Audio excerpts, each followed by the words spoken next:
எனது பிலிப்ஸ், எனது நம்பிக்கை, எனது பெருமை. Innovation in you. Philips.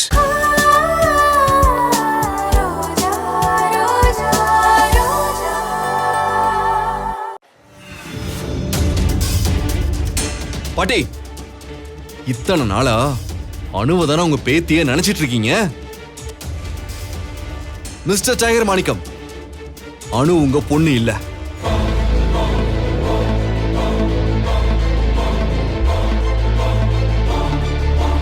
அதை நிரூபிக்கிறதுக்காக தான் இவங்க 2 பேரும் இங்க வந்திருக்காங்க.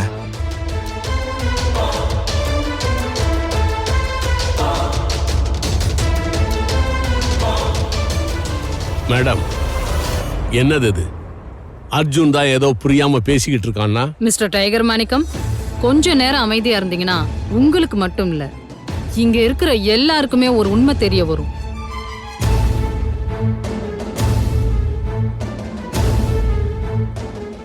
அர்ஜுன், அந்த சாந்தமூர்த்தியை போய் கூப்பிடுங்க. சாந்தமூர்த்தியா? அந்த ஆளு ஜெயில இருக்காரு, அவரை எப்படிங்க கூப்பிட முடியும்?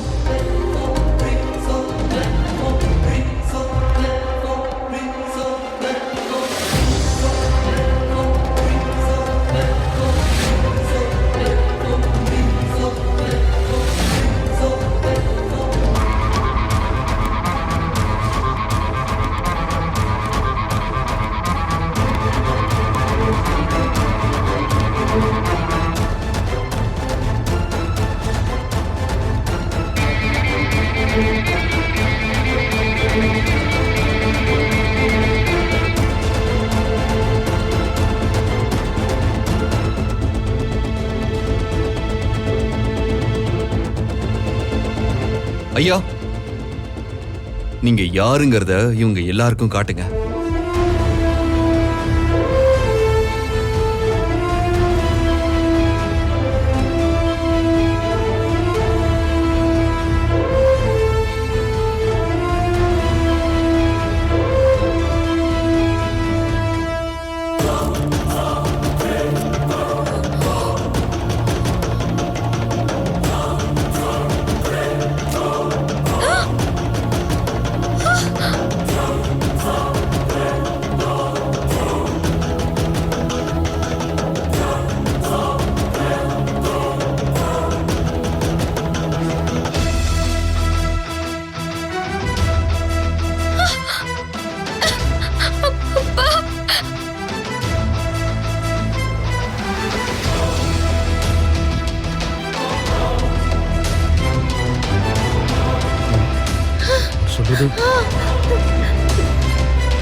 சாந்தமூர்த்தி ஐயா, இங்க போலீஸ் பாதுகாப்பு மட்டும் இல்ல, ஜட்ஜ் இருக்காங்க.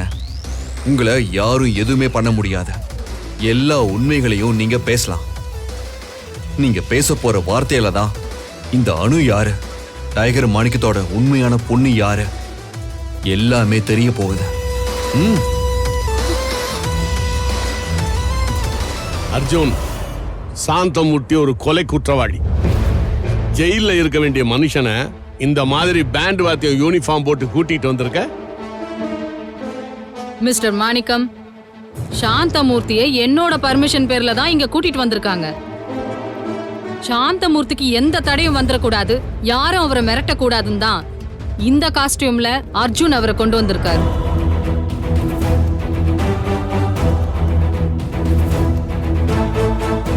இது எல்லாமே சந்திரகாந்தாவும் அர்ஜுனும் என்கிட்ட சொல்லி முறைப்படி பர்மிஷன் வாங்கி தான் நடந்துட்டு இருக்கு.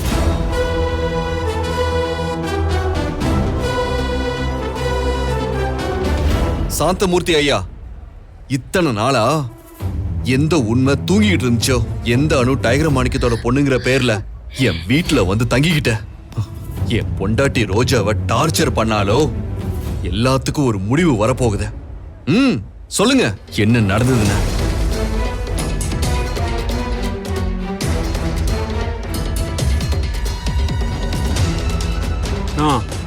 எல்லா உண்மையும் சொல்லிடுறேன்.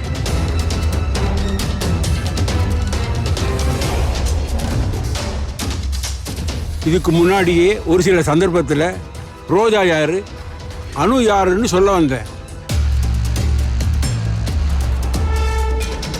ஆனால் அணுவோட ஆட்களும் அணுவுக்கு வேண்டப்பட்ட சாட்சியோட ஆட்களும் என்னை மிரட்டி சொல்ல விடாமல் பண்ணிட்டாங்க.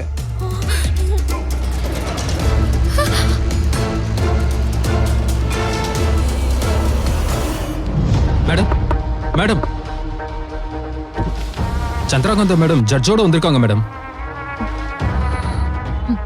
சரி உள்ள உட்கார. சரிங்க மேடம்.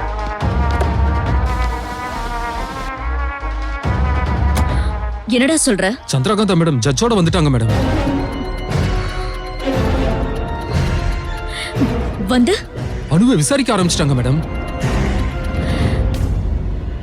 அது மட்டும் இல்ல மேடம், அங்க பேண்டு வாத்தியக்காரங்க கூட சாந்தமூர்த்தி மாறு வேஷத்துல உட்கார்ந்துருக்காரு மேடம். மேடம் உங்க பேரும் அடிப்படுது மேடம். சீக்கிரம் கிளம்புறீங்க மேடம்.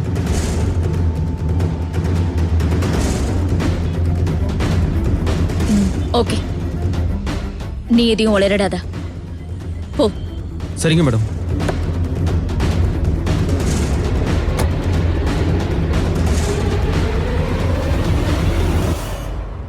அவங்க உயிர் எடுப்பேன்னு சொல்லியிருந்தா நான் பயந்துருக்க மாட்டேன். அப்பவே இந்த உண்மையை சொல்லியிருப்பேன். உண்மையை சொன்னா ரோஜா உயிருக்கு ஆபத்துனாங்க. அது மட்டும் இல்லை, அங்கே ஆசிரமத்தில் தங்கியிருக்க பெரியவங்களையும் குழந்தைகளையும் எல்லாரையும் கொன்னுடுவேன்னு மிரட்டினாங்க. அதனால தான் இத்தனை நாள் இந்த உண்மையை சொல்லாம மறைச்சு வச்சிருந்தேன். இப்போ அந்த உண்மையை சொல்ல வேண்டிய நேரம் வந்திருக்கு.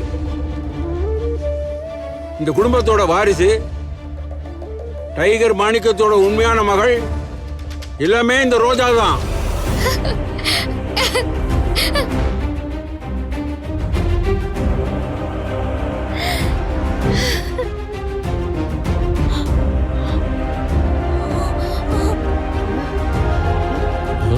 ரோஜா ஆசிரமத்துக்கு வரும்போது அவருடைய ட்ரெஸ்ஸு, ஒரு செயின், இதெல்லாம் தான் அவருடைய அடையாளம்.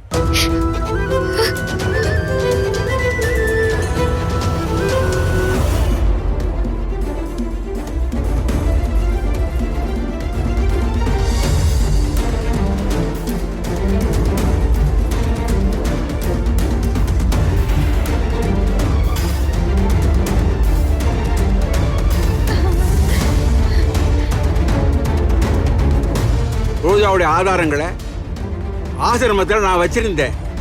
அந்த ஆதாரத்தை அணுங்கிற பிரியா திருடிட்டு போய் டைகர் மாணிக்கத்தில் கொடுத்துருக்கான். அவளுடைய பொண்ணா இப்போ அவ நடிச்சுக்கிட்டு இருக்கா. இதான் உண்மை. இல்லப்பா,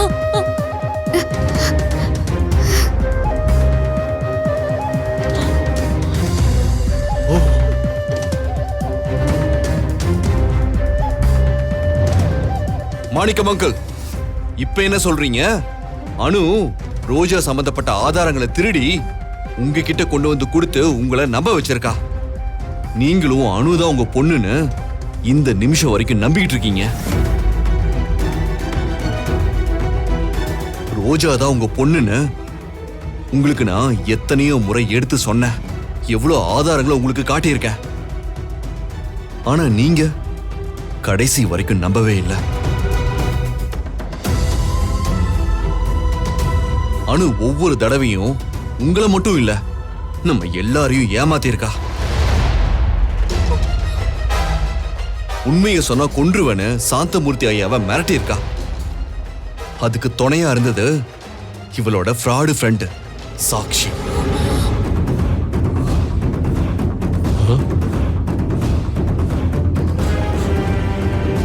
ஆமா மாணிக்கையா, அதனாலதான் என்னால இந்த உண்மையை என்னால் சொல்ல முடியாம போயிருச்சு. அது மட்டும் இல்ல அங்கிள், பிளான் பண்ணி இதுக்கு முன்னாடி டிஎன்ஏ ரிப்போர்ட்டை அனு மாத்திருக்கா. இதுதான் உண்மை. இதுக்கு மேலேயும் உங்களை எப்படி நம்ப வைக்கிறதுன்னு எனக்கு தெரியல அங்கிள். சாந்தமூர்த்தி, இப்படி வந்து இங்க சொல்றதுக்கு அர்ஜுன் உங்களுக்கு எவ்வளவு பணம் கொடுத்தான்?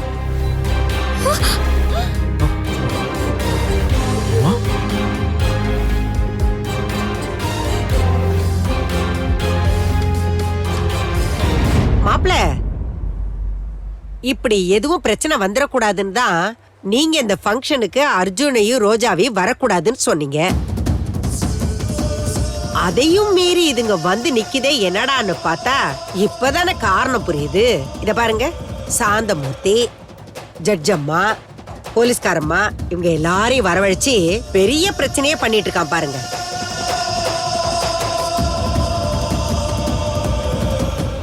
ஜட்ஜம்மா, நான் சொல்றேனேன்னு தப்பா எடுத்துக்காதீங்க. அடிக்கடி அனு சொல்லுவா, இந்த சாந்தமூர்த்தி சரி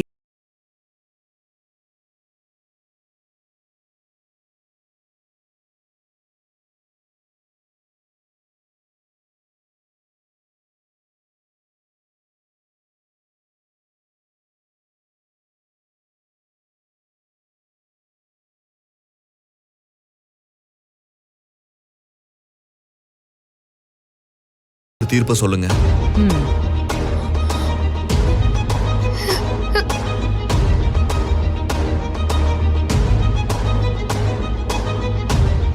மிஸ்டர் டைகர் மாணிக்கம், இது ஒரு சிக்கலான கேஸ்.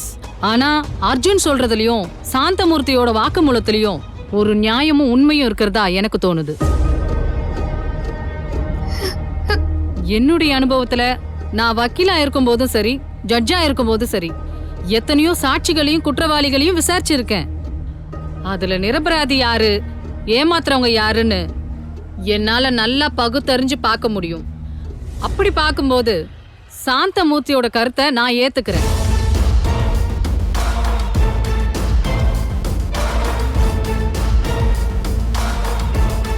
சாந்தமூர்த்திக்கு அனுவும் அவ ஃப்ரெண்டும் ஜெயில போய் த்ரெட்டன் பண்ணதுக்கு ஆதாரம் இருக்கு. அதெல்லாம் அர்ஜுன் என்கிட்ட சப்மிட் பண்ணிருக்காரு. ஆனா மேடம், இது அறிவுபூர்வமாவோ நம்ம மனசாட்சிப்படியோ ஏத்துக்கக்கூடிய விஷயம் இல்லை. ஏன்னா அணு என் பொண்ணு இல்லைங்கிறதுக்கோ ரோஜா என் பொண்ணுங்கிறதுக்காகவோ போதுமான சாட்சியங்கள் எதுவுமே இல்லை.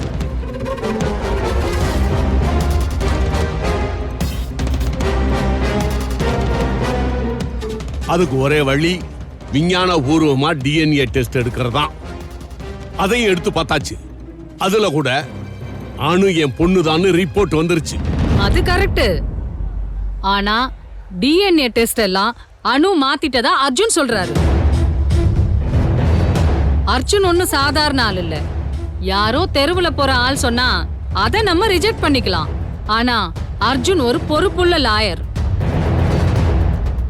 இந்த சமுதாயத்துல நீதி கிடைக்காம போராடுற ஏழைங்களுக்காக அவரும் ஒரு ட்ரஸ்ட் வச்சு அவங்களுக்கு ஹெல்ப்பும் பண்ணிட்டு இருக்காரு.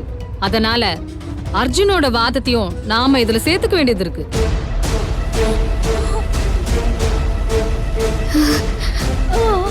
இப்ப நான் ஒரு முடிவுக்கு வந்திருக்கேன். போனதெல்லாம் போகட்டும். கோர்ட்டோட மேற்பார்வையில அணுவுக்கும் ரோஜாவுக்கும் ஒரு டிஎன்ஏ டெஸ்ட் பண்றதுக்கு நான் ஒரு ஆர்டர் போடுறேன்.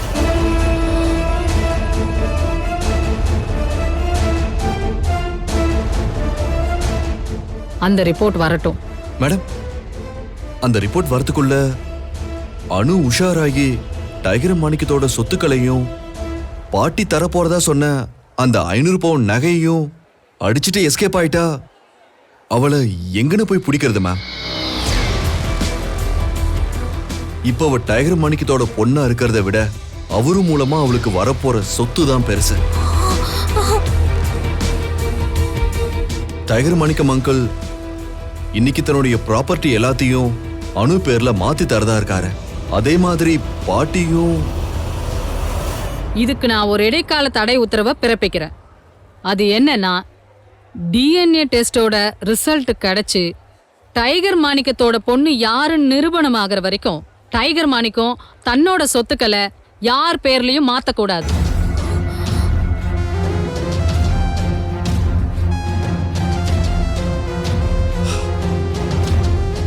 அதே மாதிரி அன்னபூர்ணி அம்மா தன்னோட நகைகளை யாருக்கும் கொடுக்க கூடாது.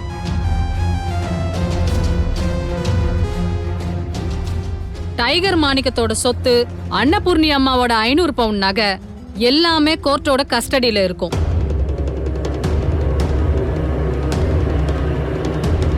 கோர்ட்டை கேட்காம யாரும் எதுவும் பண்ண முடியாது.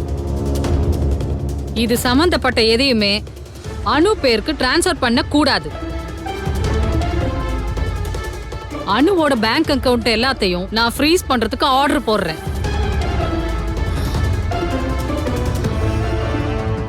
அது மட்டும் இல்ல, சாந்தமூர்த்தியோட ஆசிரமத்துல இருந்த பெரியவங்களையும் குழந்தைங்களையும் கொன்னுடுவேன்னு அனு ஜெயில்ல போய் சாந்தமூர்த்திய மிரட்டி இருக்கிறதுனால ஆசிரமத்துல இருந்த பெரியவங்களுக்கும் குழந்தைங்களுக்கும் போலீஸ் செக்யூரிட்டி கொடுக்கணும்னு நான் ஆர்டர் போடுறேன்.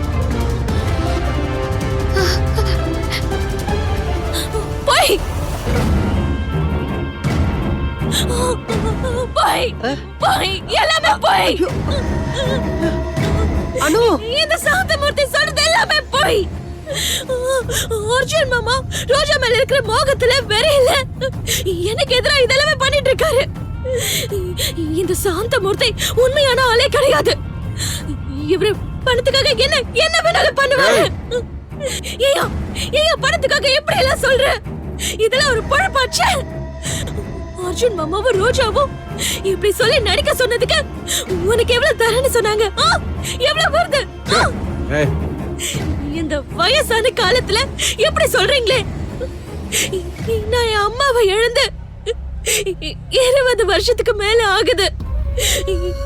இப்பதான் இப்பதான் எனக்கு ஒரு அப்பா கிடைச்சிருக்காரு. அத நீ பறிக்க பாக்குறீங்க. நல்லா இருப்பியா? நல்லா இருப்பியா? இது தர்மமா கிடையாது, நியாயமும் கிடையாது.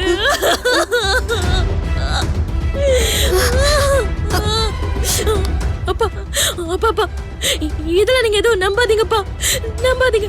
எனக்கு உங்க சொத்து வேண்டாம், உங்க ப்ராப்பர்ட்டி வீடு எதுவும் வேண்டாம்ப்பா, எதுவும் வேண்டாம்ப்பா.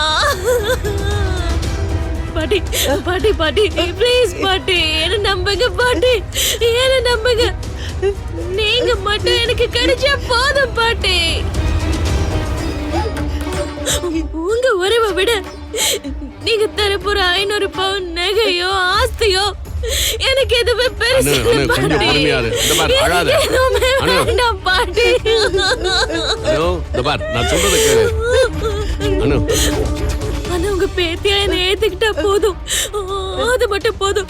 நான் உங்க பேத்தி தான் பாட்டி. ஆமாடா, நான் உங்க பேத்தி தான்.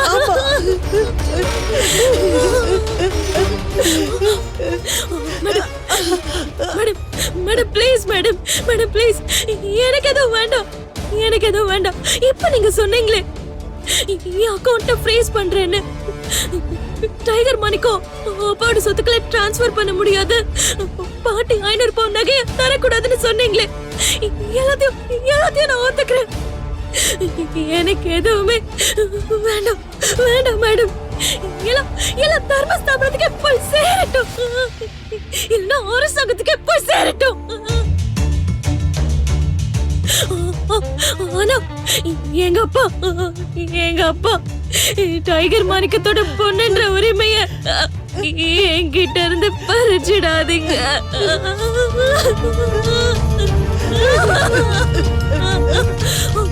என் பாட்டிக்கு பேத்திங்கிற பாசத்தை என்கிட்ட இருந்து எடுத்துடாதீங்க.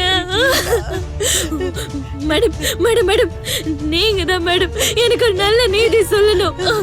Please madam.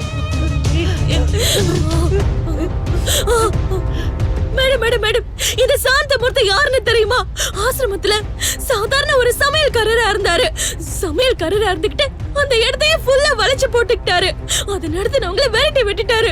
இவரை பத்தி எனக்கு நல்லா தெரியும் மேடம்.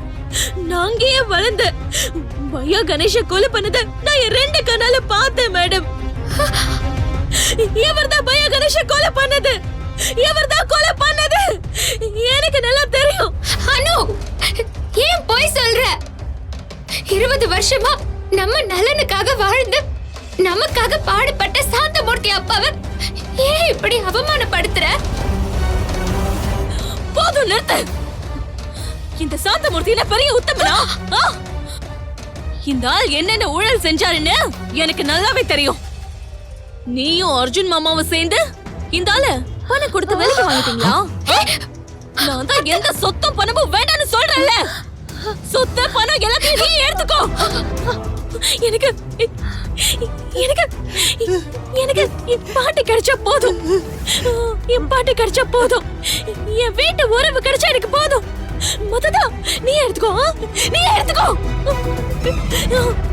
ஏய், இதுக்கு மேல பேசுனே உன்னை அடிச்சே கொண்டுடுவேன். நான் ஏற்கனவே ஜெயில தான் இருக்கேன். இன்னும் இருக்க போற காலம் ரொம்ப நாள் இல்லை, கொஞ்ச நாள் தான். அதனால உன்னை கொன்னுட்டு மறுபடியும் ஜெயிலுக்கு போறது எனக்கு எந்த கவலையும் இல்லை. உன்னை முடிச்சிட்டு போயிடுவேன், ஜாக்கிரதை.